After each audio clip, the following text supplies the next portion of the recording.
आज न उद्या चीन तैवानचा घास घेणार ही बाब निश्चित आहे, कारण चीनची जी भूमिका आहे ती विस्तारवादी आहे।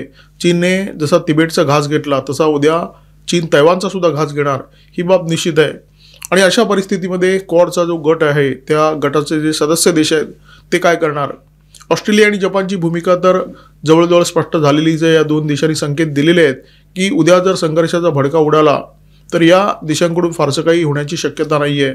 भारत सुद्धा या भानगडीमध्ये पडण्याची शक्यता नाही आहे आणि हे अशासाठी घडतंय कारण या तिन्ही देशांचा अमेरिकेवर काडी मात्र विश्वास नाही आहे। अमेरिका फक्त आपला स्वार्थ पाहते अशी या देशांची भावना झालेली आहे।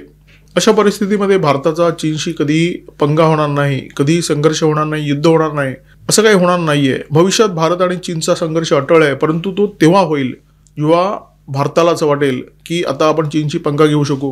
कारण भारताचे जे भूभाग चीनने गिळलेले आहेत ते जर परत मिळवायचे असतील तर ते चीनला विनंती करून काही चीन तुम्हाला परत देणार नाहीये।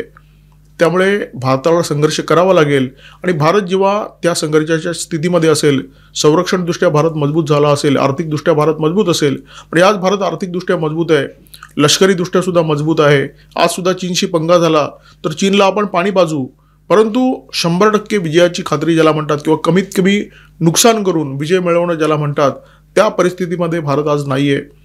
भारत त्या क्षणाची वाट बघेल आणि जेव्हा तो क्षण आलाय असं भारताला वाटेल तेव्हाच भारत चीनला अंगावर घेईल आणि चीनला चेपून सुद्धा काढेल।